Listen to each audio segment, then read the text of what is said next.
Okay, everybody knows what this is. A laser, right? Nice beam of light. Many applications. Have you ever, what about sound? Can we create a laser-like or a beam of sound? Well, it's very hard to do. And the reason it's hard to do is that typical sound wavelengths are like this big. And long wavelengths bend. They bend around objects. If you have two people on either side of a barrier here, an opaque barrier, they can't see each other, but they can hear each other, right? How can that happen? Well, the sound diffracts. And it diffracts because the wavelength's long. When the wavelength's small, if the wavelength was very small, the sound would just go out here, and this person wouldn't hear. So this makes it really hard to create a beam. But people have been extremely clever about this, and there is a way. It's complicated. We teach it in an advanced course here, and it takes 2 lectures. Is that right, Andres? Well, he left. Supposed to do that? Yeah, so I'm going to try to give you just the basic, make this really simple. This is called an audio spotlight, and it's only $2,000. And you know who paid for it? Your parents, right? Okay. So what it does is it has some transducers here, some discs that generate sound, and it puts out 65,000 hertz, 65 kilohertz. How high can we hear? 2,000. 20,000. Well, you might be able to. You get all this? Not down around the I don't think even them can hear. What? I don't think they I think, yeah. Right now they have probably 18 or 17,000. Yeah.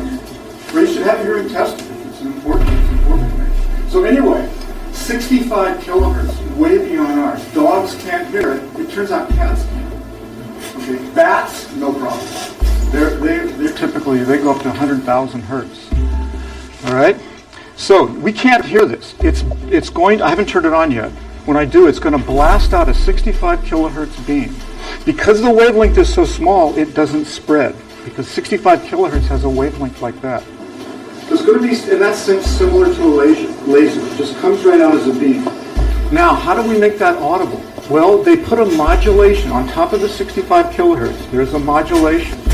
And now, here's the next thing I have to tell you. That 65 kilohertz is very high amplitude. It won't hurt you, we don't think.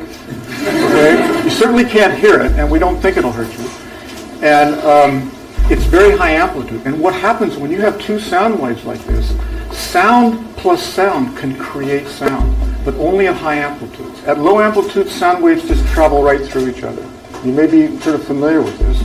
But at high amplitudes, you can create sound. So what happens in this apparatus is the audio sound, the sound that you're going to hear, is actually created in the beam, not here. And because it's created in the beam and it stays in the beam, we have a beam of sound. So let me demonstrate this for you. Let me turn it on. And I'm going to find the piece of music that we like.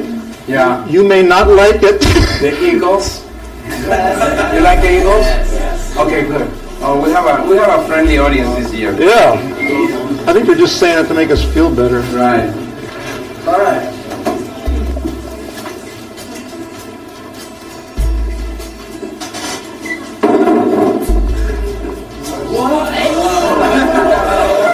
It's worth the $2,000. It's not our money.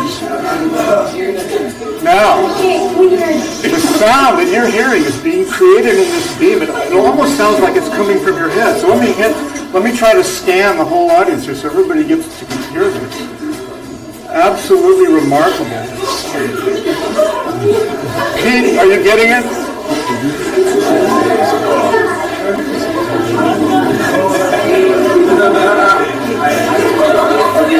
Let's try to, one more thing.